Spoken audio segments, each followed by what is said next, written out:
First of all, I think your analysis was very straight line. History doesn't run in a straight line. Kid, you cannot tell your neighbor he is stealing ducks when you are stealing frogs. As High Commissioner, I was wrong. As Charandas Prasad, I reacted naturally how any person would have. I did not come here for that kind of abuse. I did not come here for that kind of abuse. If you're going to go along that road, I'll walk off. But it's all okay once they're talking. If they were talking, I could not have been here today. You got ADHD. I got nothing. Calm down. I think I've done enough in terms of taking our team out of trouble from losing. Come on, Lou Taylor. That's good. I'm reading the script now, and the first person that comes to my mind to play a detective, Yes, but okay, an he's good too. erratic Mikhail detective, Rodriguez. Mikhail Rodriguez. Why an African slap an Indian? Why a man and slap a woman? Look, how you deal with that? You deal with that.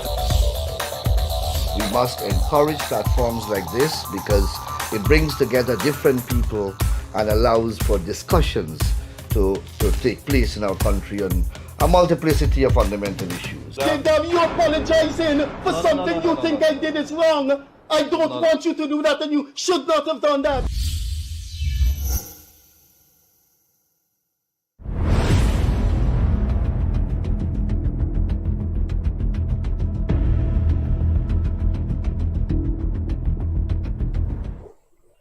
Hello there.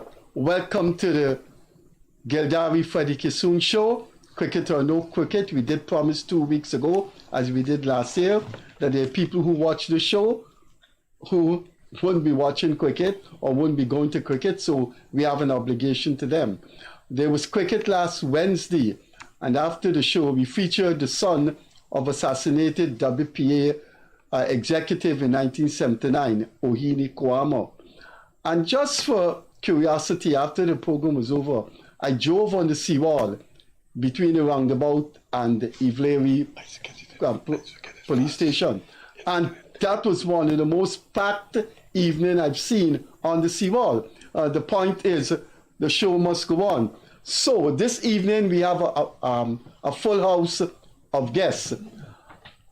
Our guest this evening is,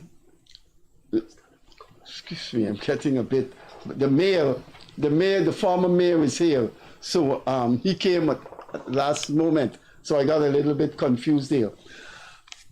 A few weeks ago, or maybe a month and a half ago, we had Michael Carrington, RAJENDRA BISESSAR, and Leonard Craig, 3 former executives from the AFC. And they were discussing RAPHAEL Trotman's book, From Destiny to Prosperity. And we looked at RAPHAEL Trotman's revelation that he wasn't given a ministerial post. Now, the panel asked me to do another program in which they will discuss the second half of Trotman's book, in which he justified signing the 2016 renewal of the contract with EXXON. Joining us tonight in the studio for a discussion on that and his own interest in politics in Guyana is the former mayor of Guyana, UBRAJ NARINE. So we start without any preliminary remarks, as Leonard Gildarie normally do. So once again, thanks for joining us. The discussion is on this book. From Destiny to Prosperity, written by the former Minister of Natural Resources and the leader of the AFC at that time in government, RAPHAEL Trotman. So I will read extracts from the book.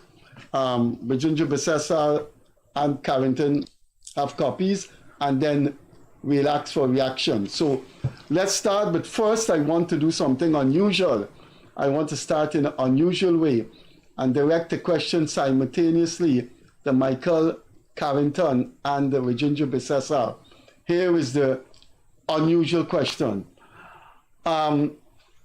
Besesser and Carrington, do you think the former mayor of Georgetown, UBRAJ Narine, who was here, during his tenure, he destroyed Georgetown? I don't think Georgetown was destroyed a long time ago. The name Garbage City was familiar to all of us way, way back. Did he make it worse? Did he bring it to the brink of extinction? I don't think much, honestly, I don't think much changed for the better or for worse. Georgetown remained Georgetown. You cleaned it up for a while and it was back. And my problem is this, you hear complaints about people not paying the taxes and so on. I know there are laws that allow, and I don't understand why administration cannot go after the people. I mean, Georgetown has some real autonomy, and I don't understand why you can't go after people who owe you. I hear that the government is giving this, and the government is giving this, and the government is not giving this. What we are not getting is real facts. Okay, if the government owes X amount of rate and taxes on specific buildings, then put it out there. They owe on this, they owe on this, they owe on this, and they owe on this. We're not getting that information. So we don't know whether it's propaganda or it's facts. I was just joking. So could we move on? Carrington, just quickly, the man sitting next to you, did he destroy Georgetown? I don't think he destroyed Georgetown. Okay, well then he has been saved. Yeah, I don't think he destroyed Georgetown. Mayor, you did a good job. I give it my best shot. You give it your best shot. That's all you could do. All right. Yeah. Gentlemen, the topic is on the 2016 renewal of the EXXON contract, but if there's anything the panel would like to discuss, I think you have latitude to do it. Let me read selective parts from this book. Which page are you looking at? Page 22. I'd like to say to our viewers, in this book, Raphael Trotman justifies the presence of EXXON, justifies the resigning of the EXXON contract in 2016, and think the oil industry is good for Guyana. So let me read the parts that our panel may want to discuss. I don't pretend that the agreement was and is perfect, and at the same time, I will never agree with the assertion that it is the worst agreement of its kind in the world. A cursory glance at a comparative table of agreements elsewhere would show that Guyana is well within the range of the average for a pioneering oil-producing state. Also, it defies logic that the world's worst agreement could simultaneously catapult Guyana into becoming the world's fastest growing economy. You want to discuss that, or you want us to move on? I'll discuss it, but there's a notable point I would like just to note that he have in his book. You know, and he mentioned it was a lesson. It was the two high commissioners strongly lobbied for these companies. It was a lesson on the extent to which their governments were prepared to become engaged to go and bat for what they were for all intent and purpose, private entities. What I find interesting, we have all these embassies all over the world. And I don't see our embassies batting for us here. It's like, I don't think they understand their function. I just mentioned that here. But you're not outside in Guyana embassies about if they're batting. We're not hearing. And when you're in Iraq, you talk to the people there, they're not batting. You're not hearing that they're saying anything, that's it.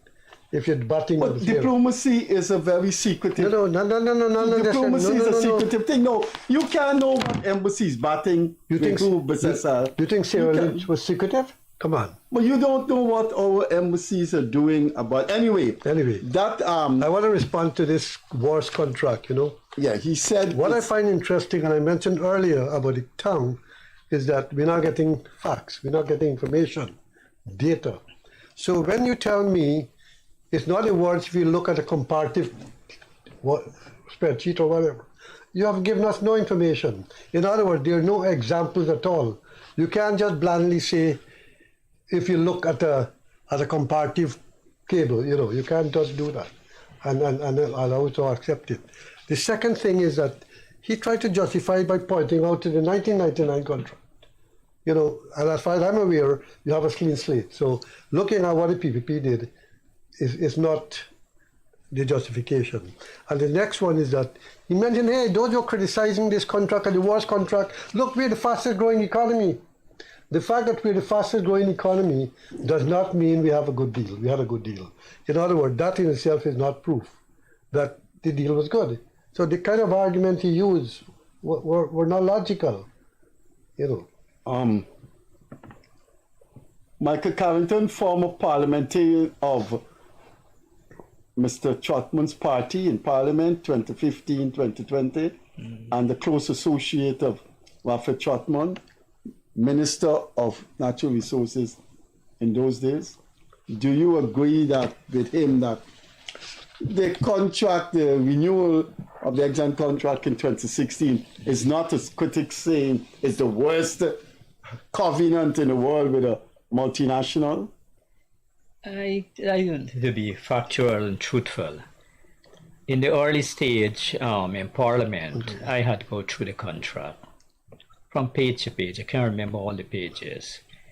And when I look at it, in my opinion, it have problems, but it's not that bad again. A major reason, if you look at the sharing agreement, there's a system where let me just look at just 100,000 barrels of oil a day. I think we're doing about 370,000 barrels of oil a day, about 11 million or something like that a month. If you look at let me just look at 100,000 barrels of oil. The 2,000 barrels of oil out of that go for royalty, right? After that goes for royalty, 75% of the 98% that go in terms of putting aside for cost oil. The other 24,500 barrels of oil was 50-50, which means EXXON will receive 12,250 barrels of oil. Guyana, 12,250 barrels of oil, which take Guyana oil in the receiving ship to about 14,000, but 14,000, somewhere around 14,500 barrels of oil. If you produce 100,000 barrels of oil. Now, in terms of the oil, in terms of profit, what they call profit oil, to me that is not the problem. The problem is the 75%, which is put aside for EXXON to spend. EXXON will spend out of the 75% of the oil that put aside. Basically what we collect, we don't really collect profit, we collect oil and then we sell the oil and then we bank our money which we collect. EXXON now responsibility now is to sell that 75% of that oil that collect to run the operation. All we got now, Guyana got to ensure that that 75% is well spent. For instance, if they collect, let me say 75,000 barrels of oil, they collect that amount. But they only utilize, in terms of when they sell it, 50,000 barrels of oil. Then it left for 25, they were left for 25,000. It's like if you have money, it's just like if you have money and you only spend a certain amount, then you will have some money that left back, which you could, after the audit, you could say, watch, this is the money left back. Well, this part too is Guyana and this part is EXXON. So the major problem is not in my opinion, is not the 2% and the 50% cost that we put aside for each part now. Is the 75% is which we got to deal with. We got to make sure it is audited properly. We make sure that the money that's spent from that 75 is well spent. Right? So in my opinion, in terms, with all the noise, there's a lot of noise. It is not all that bad because it's 2% royalty for Guyana and 50% profit. That is the basic. But if they dip their hands into the 75 and take the money and do as they feel, like the problem we get in recently now that they submit an audit. We had done an audit, and the audit showing a particular figure, and they are saying, watch, you need to add in this $214 million, 200.4 or something like that, $1 million. You need to add it in. And we are saying that, watch, that money not supposed to be added there because that money go to some other spending and it's not cost oil. So my thing is that I personally feel it is not all of that bad. We need better, but it's not all of that bad. But there's a lot of noise that will breed a lot of confusion across Guyana. So if you notice, both of the government, the AP and UAFC, and the PP government is getting cast down left, right, and center over the contract. How is the ex-mayor been doing? I know the last time you were in this program, you said we were coming near to your end of your tenure and said you will be in politics. Well, I know the two of them are still in politics. I'm still in politics. You're still in politics? Still in politics, still doing everything, reaching to the people. You make mention of the book that RAPHAEL wrote. I haven't looked at the book. It's only 50 pages. Yes. But in my view, I listen to people out there. He put himself what actually took place with this contract and how it happened to sign and everything from since in the 90s in Janet Jagan time. Right? Let us not forget that many people forget that those things and think Apno AFC just signed a contract. But the pattern came from Janet Jagan. Yeah, 1999, I think, right? Somewhere there. And we must not forget that. But the issue that, yes, we Bombay's the AP and you the AFC and the PPP who sit in office. It was Bombay's in? Yeah, Bombay's they are on certain level of the contract, Freddie. But what they are doing it presently, we're speaking on something in the past. But what we are doing presently to fix those issues that Trotman outlined in his book, we have to fix it. This is the present government. This we live in the present. We're not going back.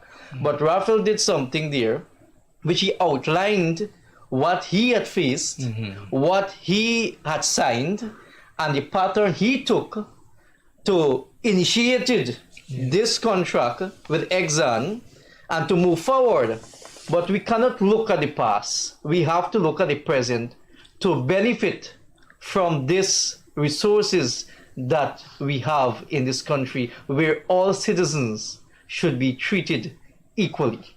That is what we have to look at as well. Well, we are looking at the past because the book is about the past. And I would just like to say that this talk of the 1999 one, let's face facts. Both parties are, to my mind, in the pockets of EXXON. So I ain't accusing any one of them. That is alleged. Right? Alleged. Alleged. And the point is, no, I talk about parties. You're not liable when you say parties. I mean, the party can sue. Okay? So you don't call no name. Right? We're safe there. I got a degree in law too, so. Okay. So I understand. But the thing is, the justification of saying in 1999 is not correct because it was clear. He had a production contract, and he tried to justify it by saying that the PSA was not just a prospecting contract. Involved in it was a production aspect because they know eventually they will produce oil, which is ridiculous, a ridiculous argument. The fact is you had a slate before you. You had a clean slate. You could have written on it. So you can't justify using 1999. Secondly, he's so proud of the 2%. And you're saying it's not bad. 50%. The fact is, there's no country in this world that gets less than maybe even 5%. And that's low. No country in the world. So you can't justify it over the fact because we're getting X, therefore it's correct. Look what Libya has done with the oil that they got, for Christ's sake. We can't begin to do it. Look at what UAE, Dubai, these places did with oil. What are we getting? He was saying that. What are we getting is pocket change. He was saying Carrington was saying don't concentrate on the 2%. There are other gains from the contract. We are collecting He just said that. 50%. Yeah, no, but what I'm saying, 50% plus 2%. The Trotman is saying, we could Yeah. still get more and still get you 50% sharing. Well, that is what I said this- early. That's what I said early. But this is the point I like to... This 2% where you're speaking of, I agree with you totally with what you're saying. We can get more, and we have to do it now. Trotman make mention in that book that the contract got clause that it can renegotiate. Yeah, that's what he says. It said that in that book, right? We'll come to that just now. We'll come to the other aspect. Is we have to Trotman, I said earlier, give his view, what he faced, what he had done. It is us now to take this book, like you, Freddie, you're reading part of this book, and move forward. How we can get more of this 2%. Well, first of all, I'm critical of what he has written. Then we'll move on, okay? So I'm showing you where his argument is flawed. Because we're dealing with the book. His argument is flawed and it's illogical. The other aspect, I'm not sure of, I'm not an accountant or whatever, but when we calculated 75% cost oil, we were looking at around $50, $60 a barrel for oil. Now we are at 80 and we were at 90 at one time, we were 100 at one time. So I'm wondering whether cost oil now is 75%. In other words, 75% of $60 is X. Yeah. Now we talk about 75% of $18, $19, $100. So it means then EXXON is taking a lot more at a fixed cost for cost oil. And so I don't know the explanation about that one. In other words, 75% of 60 and 75% of 80 is two different ball game. Anyway, all right. But I think we You understand what I'm saying? Yeah. The thing is very, very clear. Whether the amount of the oil, the cost of the oil is higher or lower, as I said just now, that 75% need to be audited. And when that is audited properly, and there's no skullduggery audit, and it is proven that they are profit in this 75%. I am not in disagreement. You understand? The profit is in this 75%, other than what we had put aside earlier. That you have to have what is called a profit sharing from that 75%. That 75% is not Exxon money that is his. They are utilizing that money to manage the company. But if there are savings within that money, we also will earn from that particular 75%. If it's shown that it's not, if it's showing clearly, expended. If it's not spent, we'll be earning on that alone. We are earning a lot of money other than from the direct contract, also indirect, in terms of the people who are working, all of those big companies in Guyana, left, right, and center, all over the place. There are hundreds of millions of dollars going to all of those private companies, whether it's local or foreign companies. And there's also money will be coming in, not just from the oil, what's called the present contract, but also other revenue will be coming in through those other companies with dealing, we call them, the subsidiaries. Those subsidiaries. Yeah, they will have a lot of money coming in, because as long as workers will be paid, then something they have to pay it also to the state. You know, I would look at an article by right. So there's a lot of other money other than the 2% and the 50%.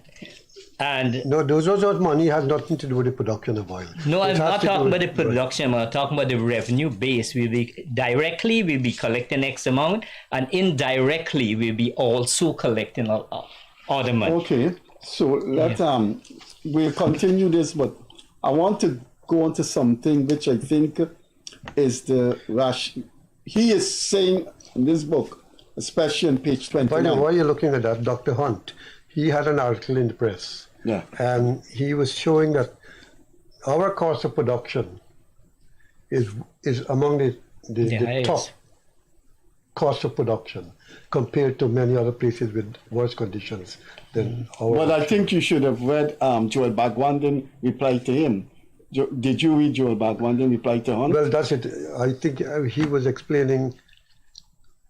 He showed the flaws in Hunt's argument. Anyway, Bagwandin was here. The funny thing about him is that he does everything to justify this contract, but he's arguing that the next contract will be a lot better. So if it's going to be a lot better, that in itself is a criticism of this contract. But he's not identifying the criticism of this contract. But the next one will be a lot better. We can correct it, but this one is wrong. So we can correct. I think it's $52. They say he's just justifying. He's a you know. We'll come back to that. Politics. He's like Classimento, you know. Who pays the piper or something, you know? That's a low blow.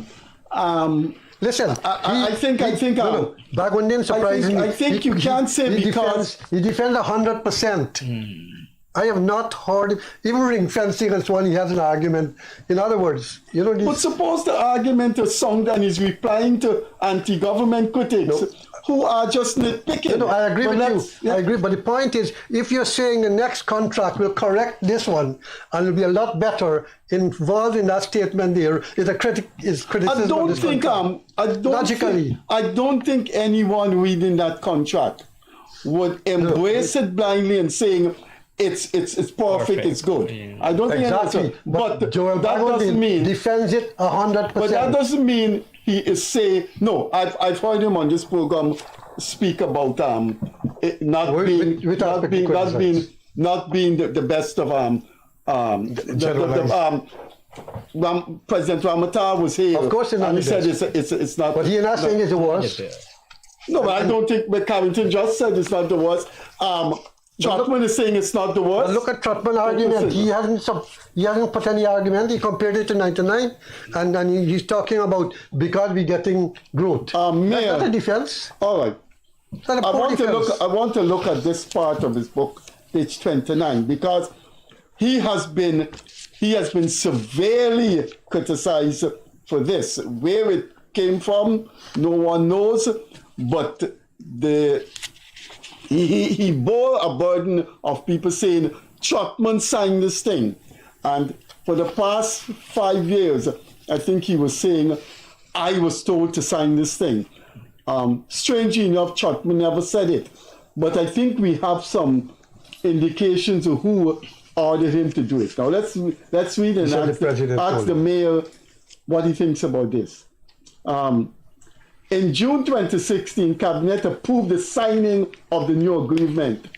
And though the actual draft was not presented before Cabinet, the Cabinet memo contained a brief on all of the main clauses that required approval. Suffice to say that after that meeting, I left with a clear belief and understanding that the signing of the agreement must be proceeded with forthwith, thus the date of June 27, 2016. Now, Trotman has faced criticism that he signed this 2016 thing, and his only reaction so far is that I was told to. On page 29, he becomes general. He's in cabinet, and this thing has to be signed. So, does this book now put an end, Mayor, to the accusation that the man signed this thing and he's the culprit or what have you, or the culprit is a bigger picture? What you read there, he didn't say that he was told to sign. He said the cabinet. Yeah, no, outside in his book he said he was instructed. He didn't name any president. If he said that, no, he have to speak for himself. I can't justify who he's speaking for. But you discuss in the book, and the book said cabinet. Cabinet is a body, right? Just like the council is a body, is a majority, right? It's left up to you to go ahead or withdraw. And he's alluding to the role of Minister Carl Guyanese. I read again, and Mayor, you can come in here and then the rest of the panel. For the record, I was not the one to initiate any discussion with EXXON about the renegotiation of the contract. As stated before, I was informed early in 2016 by Minister Carl Guyanese and confirmed by the President. So I think the book is saying that there more than that there was a collective decision to sign this thing in 2016, which removes the blame from Trotman to a larger body, which would include the president. I'll respond to but just before that. Well, like I said before, You can't play a blame game to the president, Carl Greenwich, to Trotman. Cabinet make a decision and he move with the decision of cabinet. It's either you move with the decision of cabinet or you withdraw yourself, right? As a minister in any government, because you got the integrity to protect. Exactly. You got a name to protect. Exactly. And if you are not pleased, you shouldn't go ahead with something if you are not pleased. Exactly. Proper consultation needs to be done. In other countries, people resign. And resign or something. Not in this but country. I am not casting blame on the president, Carl Greenwich, or anybody. Cabinet is a body. Just like the council, if the council make a decision, the town clerk ought to carry out the decision. The mayor, the deputy mayor, no council can stop that majority decision. And cabinet is a legal body. It's not an illegal body, right? But the individual, and I've been fair, the individual, it left up to the individual. In page 29, the signing. In June 20, I mean, this is an important contract, a very important contract. And I wouldn't expect necessarily backbenchers to read the whole thing. But I would expect cabinet members to read it. The funny thing is, because when you make a synopsis, you can always leave out some vital things, you know. In June 2016, cabinet approved the signing. In other words, they didn't, for it to be signed, they approved the signing. Like it was foregone, it was signed already, okay? Of the new agreement, and though the actual draft was not presented before cabinet, so they didn't get the draft,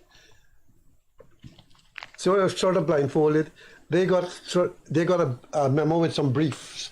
So they weren't presented with even the draft to read, according to Trotman, his words. But Bisesser and Carrington, I'm reading his words. But why are you picking on Trotman and not picking on yourself? Because in 2016, you were a very big one in the ruling party, and so was Carrington.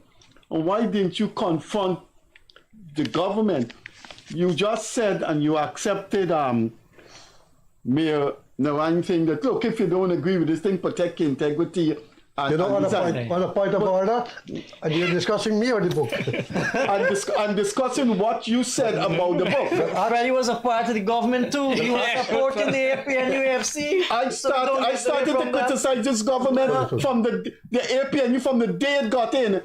From the day it got in, and never supported it after May 2015 when they gave that themselves the salary rise. Right. And from there on, from May 2015, they threw me out of their minds, and I went into their bad books. But these two gentlemen were high up in the government. Let me answer. So we criticizing the man for.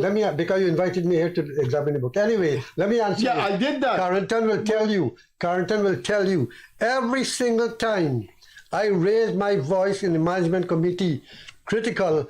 Ramjatan jumped on my back and said, "You want to break up the coalition?" Ask him. Am I correct? So why you didn't break up the coalition? No, because they had to act, not me. I couldn't act. They were. I told them, the people are breaching the agreement. You need to come out and sit in Parliament independently, the 12. But they don't want to give up minister work, and they are the leadership, and they get the highest votes in the management committee. The ministers are there; they get the majority vote in the management committee. That is why I argued with people: when you go to Congress for the parties, don't vote the people who in government into the leadership of the party, because nobody can hold anybody accountable. So the leadership of the government and the FC was the leadership in the management committee, and the same thing with the people. Look at this. Okay. Yeah. Concerning the signing of this contract, you need to look at actually what transpired before actually the signing the contract. We came into government in 2015. When we came into government, the PP last budget, I think in 2014, was about $220 billion. Landing in government for the first time, majority of the people, nearly everyone, was never served as a minister or anything in government. A lot of demand come from left, right, and center because of our the way we campaign and what we said we're going to do for the people. a lot of demands start coming from all the regions, all the ministry, and all people want higher wages. You need better roads, a whole bundle of things. But the money that we had coming in with the revenue could not have stand any expense other than the previous expense like the government had, because the revenue collections was very, very low in Guyana. So you had to do actually three things. You either borrow money to get those organizations up and running, all those government buildings. You remember, Georgetown, all the roads was bad, the drainage was bad. So you have to find money for all these different departments in Guyana. But 70 local authority here, all the ministries, Patterson want money because he want to get the roads them done in Letem and all of those places. Well, just give me a minute. Don't cut me. Give me a minute. So you had to find this money. It's two things here. Listen to me. Anyway. It's either you raise taxes, forget this money, you borrow this money, or you push for investment in the country, forget this money. Because of the demand at that particular time, I know they had some, Jordan had some tax reform and put some system in place to collect revenue from people who basically was not paying, to bring in more money so that they could fund it to these different organizations to have them managed properly. And then the thing with the oil watch, we have this oil, we know this oil is there, we got to do something because we got to get investment here. Let us go for 50% profit and a 2% royalty. You understand? So we could bring in money to manage the country. Now, everyone considered we had done a wrong thing. But the PPP is now benefiting tremendously from what we had done. The system we had put in place in terms of bringing in more revenue, because you can't run a country without money. In bringing in more revenue, and the oil deal that we signed, which will give us billions of dollars, which is going to make us one of the richest country. Well, you can't argue that way. You could argue Mr. Jagan signed it in 1999, so AP and you should have been glad. I don't understand the logic. Right, there. but what I'm saying, they abuse out, saying that we had done this thing wrong. We were forced by necessity because the country had need extra money to run. Where you do? No. We move wages from 39,000 to 70,000. We had to find where to find this money. No, but you said don't cut you. But what about the government in 2014, in 2013, in 2012, in 2011? Were they running the government? But the whole infrastructure of this country was down. You were saying. You can't remember the condition of this country when we take it. I don't want to. The condition that the country was in. I don't want to do this, but the condition this country was when the PPP took it in '92. It was bad. And exactly. No, but it didn't have as bad as you making it out. And it didn't have 2013. No, but let the it mayor. was bad. Let the mayor come in here. Okay. I want to just respond to him a bit. Yeah. Let the mayor come in. I keep saying, yes, we're getting more money, so we got money to spend. But that's not the issue. The issue is whether you're getting what you're supposed to get. But I don't. And so your argument is. I don't understand. I am the host, so I can't take away your time. But I don't understand this thing about the PPP benefit. When you sign a contract, successive governments naturally benefit. Yeah. So, but Mayor, listen to this. Page 41 of Trotman's book. I never ignored advice of experts, but instead followed instructions I received. I know that Dr. Mangal in particular had views on what an agreement with EXXON should look like, and I'm aware that you share those views with the President as I did. If my superiors wished, they could have stopped me from proceeding. No one stopped me from proceeding. So it is clear that... Freddie, let me be clear, and I always be honest with my people in Guyana, as mayor, as a politician. So with that, you have a far way to go. No, I wouldn't say that. I believe that you must work in the interest of the people as long you're a leader. If you're working in the interest of the people, you must be honest with them. It's not like what we have, right? And I share a bit of my colleague statement he made earlier. Now, if you are put to sign something, you're not pleased, I will make mention of the word that my colleague used here, Mr. Bisesar, resigned. Right? Resigned. Integrity, yeah. You have an integrity. You have the people looking at you. You cannot go bold and sign something with instruction. You think as may anybody can instruct me in City Hall to sign this and sign that? Wrong things? Not one day. No one called me to instruct me. One time someone called me and I tell them to put it in writing. Put it in writing. It never reached my desk. Those things, as leaders, we got the people to solve. They must benefit. Generation will come and criticize us and cast stone at us. I am not saying... You didn't take instruction from your party leadership? No. No, I can say that boldly on your program. Never. Never take instruction. That's why I could hold my own press conference and release my press release.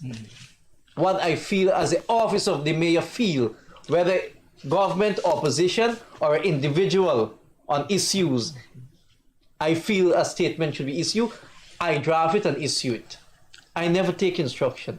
Never yet. You know, I like that point about people resigning when you... And when the PSC called for my resignation, when I...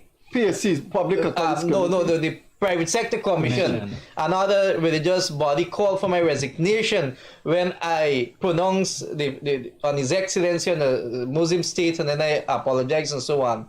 They didn't. I prepared my resignation.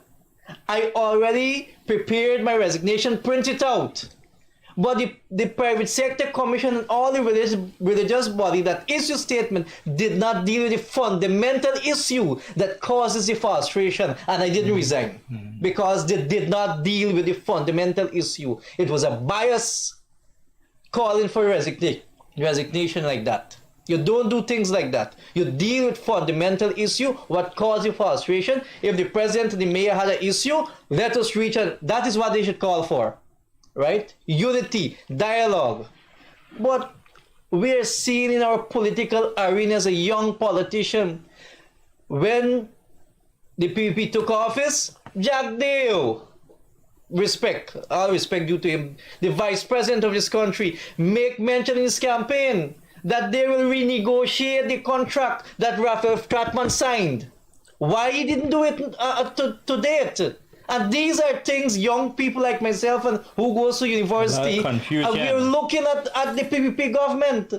And I encourage people and the young people out there, don't vote for a party which will come and promise you things. Vote for a party which will put policies in place for benefit the generation to come. You know, Mr. Jack Dale cannot renegotiate this contract, but circle rings and rings around the Guyanese people about the same very contract that they benefited and continue to benefit billions of dollars. The thing is, this thing of integrity, I was personal assistant to the president by Jack Dale. And when they become corrupt, I criticized the corruption acts and I got fired.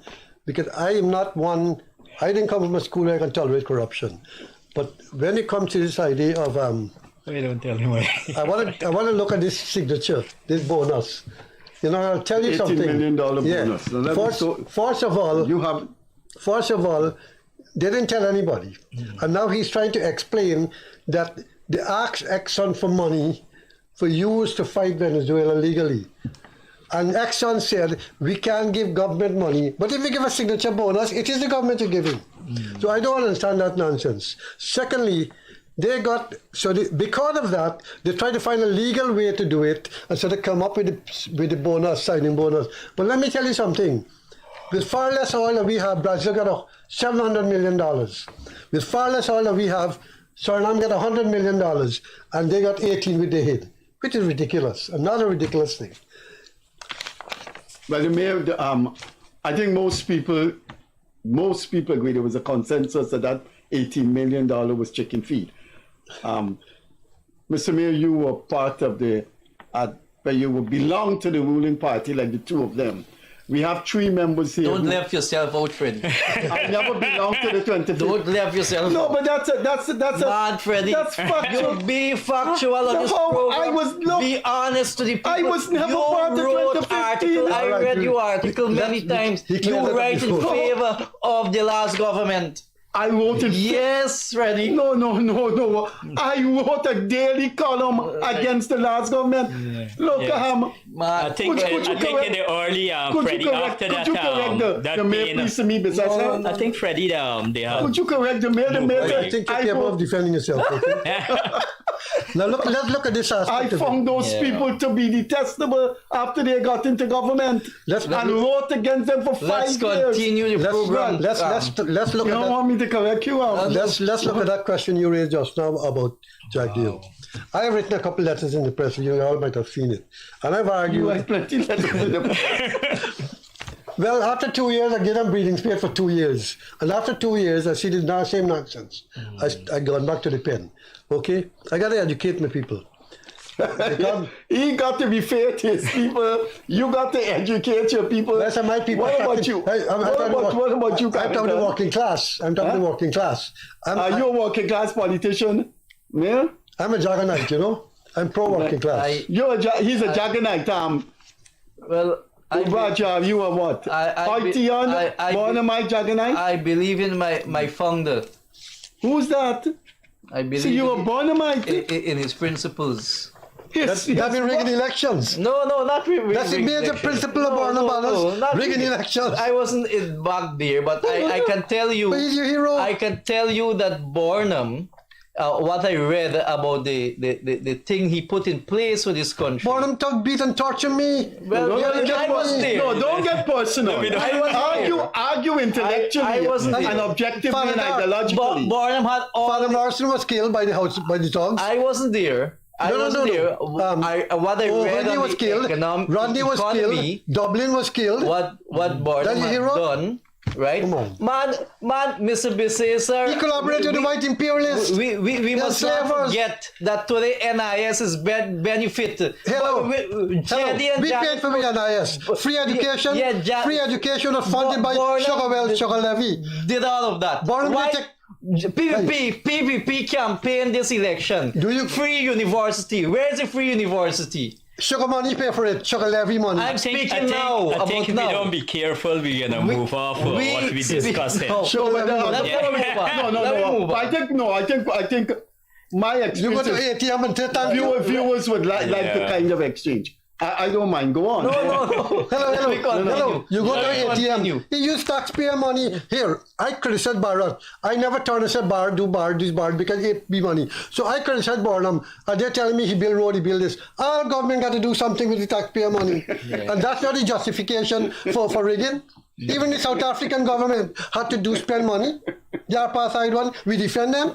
Come on. When you speak on rigging, let me continue this thing. Yes. Let me go. Let me don't move up. When you collaborate with the white enslavers, I hope Freddie can be able to host the next program for the election. Here now, you try to justify this. I think guests have things on their mind, and they should have the attitude. I hate it, but I just tell you the facts. So you were dealing with something else before we take 600 blocks. I was dealing with some 18 million. I never ignore the 18 million thing that he claimed a lot of people got much more, and I was saying that why he interrupted me when I saying all three of you. Well, not so much him, because he wasn't in the hierarchy of the APNU at the time of that bonus thing. By that time, I think you were leaving the AFC. Carrington was still... he was yet to No, you went in the AFC a long time, man, after 2015. You didn't live in the AFC. He says, you're distorting facts. No, I never said that when I left. Oh, okay. I never disputed here I left, but all I said to you was whenever in the meeting I raised what we should do, I get shut down by Ramzan and nobody. And I could remember this particular $18 million bonus. I remember when it came up in our national executive. I remember the AFC had asked let us ask EXXON for actually we had wanted nearly $1 billion. The AFC were pushing. $1 billion US? Billion US, which is 200, how much a billion US? Brazil 200 billion Guyana? Brazil gets some 100 million, so there's only 300 No, $1 billion US can't be 205 billion. Yeah, Guyanese, 205 billion Guyana dollars. Our budget is 800 billion Guyana dollars right now. The discussion with the AFC, I remember, they said, let us lobby for having $1 billion US in advance. Let us get that money that we could run the country because we didn't need money at that particular time.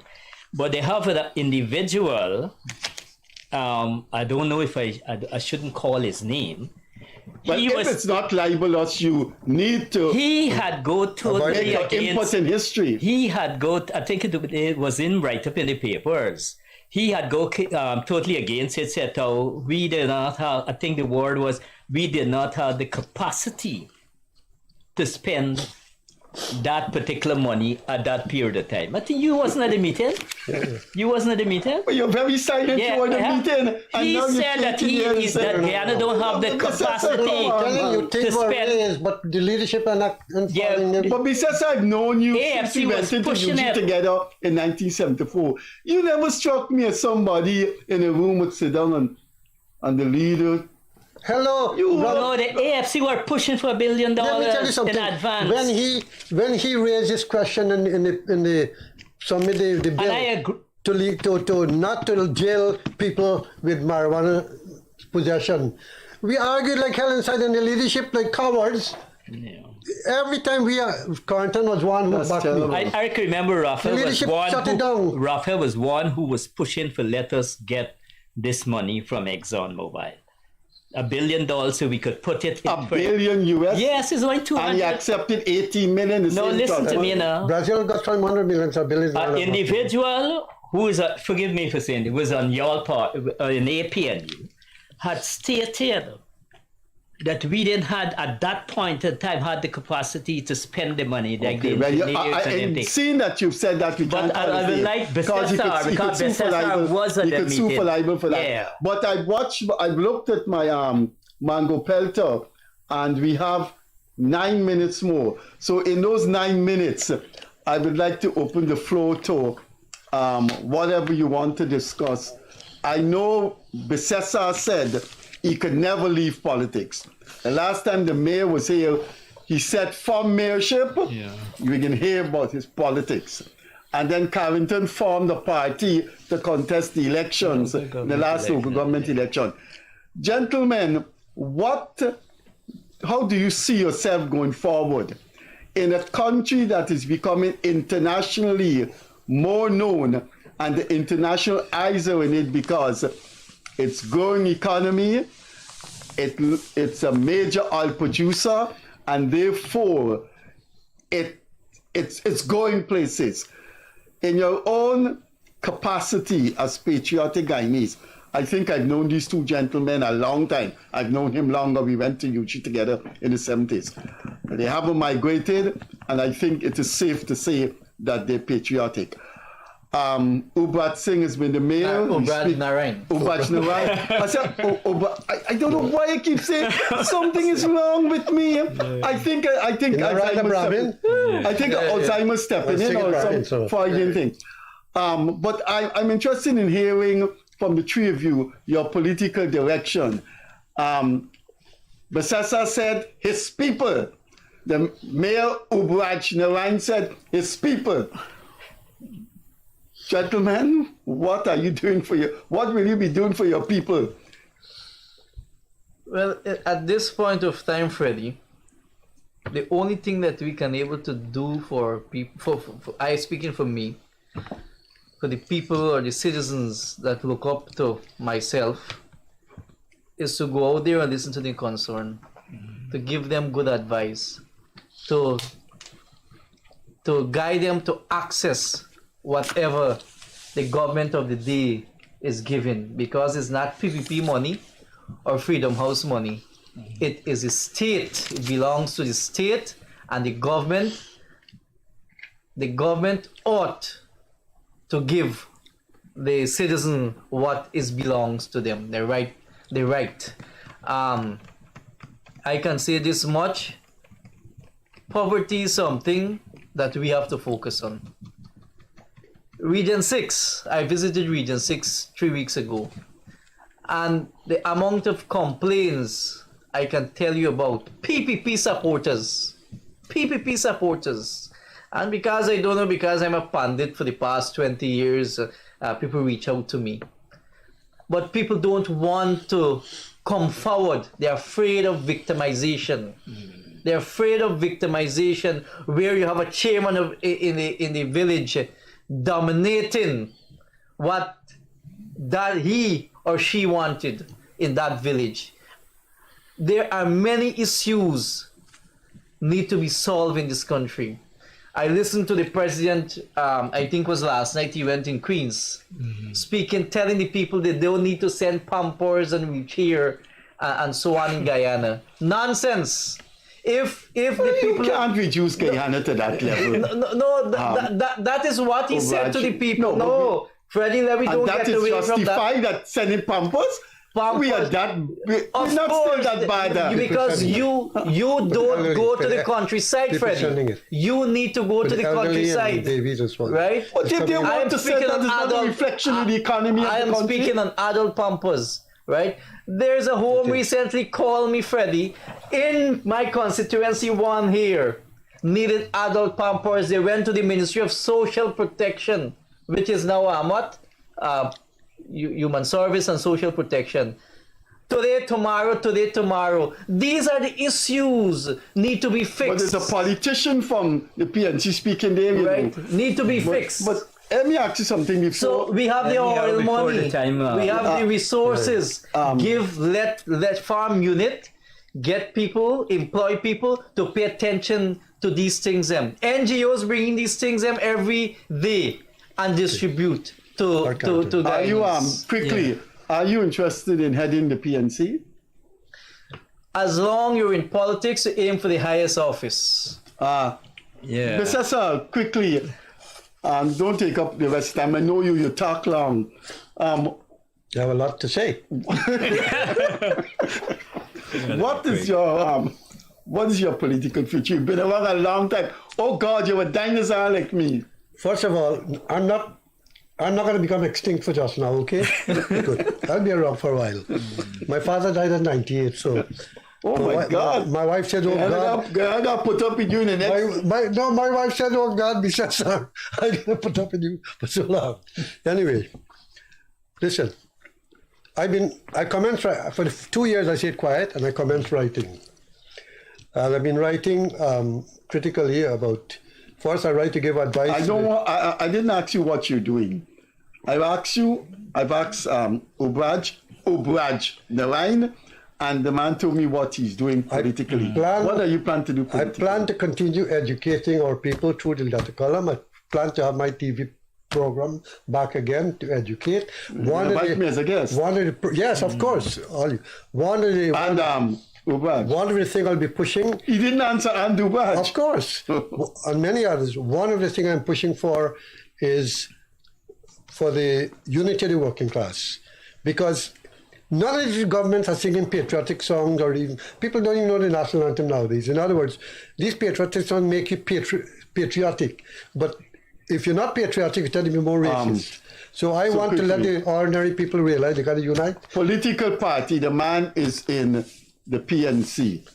I am not in any party. But I heard some rumor that you may be in a political party. No, I'm thinking strongly of actually forming a political party. Let me explain why.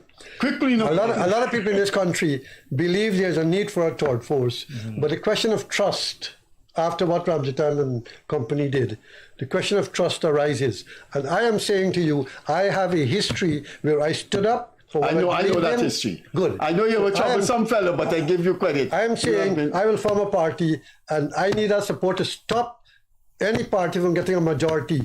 I want a balance in Carrington, you formed the party in Kuku.